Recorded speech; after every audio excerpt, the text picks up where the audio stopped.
साउन महिनाको 16 गतेदेखि हामीले सुरु गरेको काम आज ठ्याक्कै 10 वर्ष पुरा भएर 11औं सालमा प्रवेश भइसकेछ।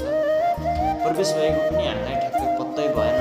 प्रिय ग्राहकहरूले दिनुभएको माया र मेरा प्रिय गुरुहरूले दिनुभएको साथ सपोर्ट र अनुभवले गर्दा मैले एउटा आशाले नै मलाई 10 वर्ष पुरा भएर 11औं वर्षमा प्रवेश गराएछ।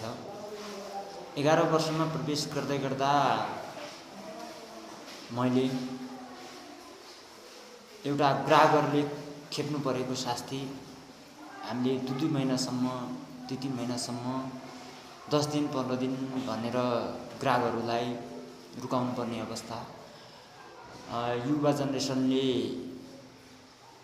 कामहरू नसिक्दिने, रोजगारी छैन भनिदिने, विदेशतिर पलायन भइदिने जस्ता समस्याहरूले गर्दाखेरि हाम्रो पहाडी भूभागतिर विशेष गरी मिस्त्रीहरूको चरम अभाव छ।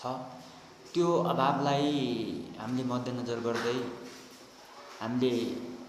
मैले 73 सालदेखि 2083 सालसम्म आइपुग्दै गर्दा लिएका केही अनुभवहरू फेसबुक, टिकटक र इन्स्टाग्राम र युट्युब मार्फत हामीले दक्ष मिस्त्री उत्पादन गर्न सकिने र विदेश सानै उमेरमा विदेश गएर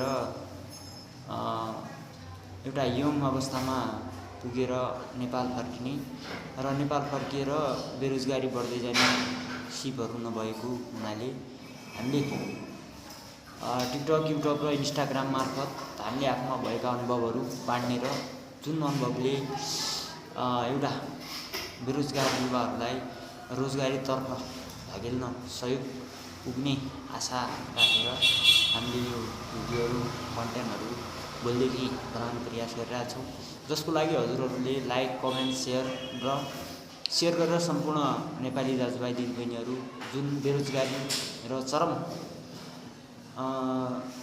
दलदलमा फसिरहेका साथीहरूलाई सहयोग मिल्ने मैले आशा राखेको छु। त्यसको लागि लाइक, कमेन्ट र सेयर गरिदिनु होला। सबैमा म अनुरोध गर्न चाहन्छु। धन्यवाद।